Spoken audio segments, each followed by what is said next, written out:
இந்த என்டிகே பாப்பா மைக்கை பார்த்த உடனே கொஞ்சம் ஆர்வ கோளாறுல ஏதோ பேசுது. வேற ஒண்ணும் இல்ல. இந்த வீடியோ பார்த்துட்டு வாங்க, நம்ம பேசுவோம். நீங்க உட்கார்ந்து இருக்கணும். எதிர்க்க எல்லா ஊடகங்களையும் உட்கார வைப்போம். அந்த அறையில் இருக்கக்கூடிய அத்தனை கதவுகளையும் மூடி விடுவோம். நீங்க பக்கத்துல ஓட மாட்டீங்க. பாப்பா, மீடியாக்காரங்களை கண்டு பயம்லாம் கிடையாது. மீடியாக்காரங்களோட செயல் அப்படி, சரிங்களா?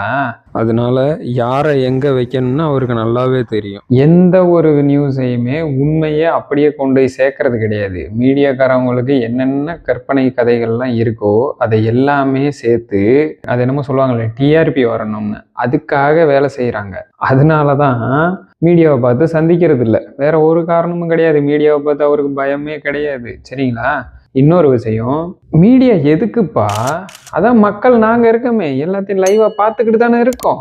எது தேவையோ, எது உண்மையோ அது மக்கள் மத்தியில போய்கிட்டு தானே இருக்கு. போகாம எல்லாம் இல்லையே, சரிங்களா? அதனால ரொம்ப ஆர்வ கோளாறுல கதறாதீங்க.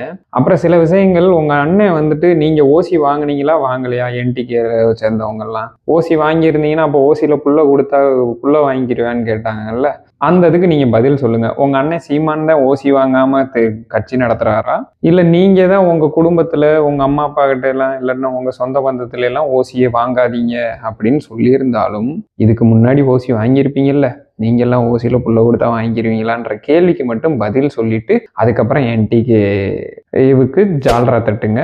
அக்செப்ட் பண்ணிக்கிறோம். நன்றி.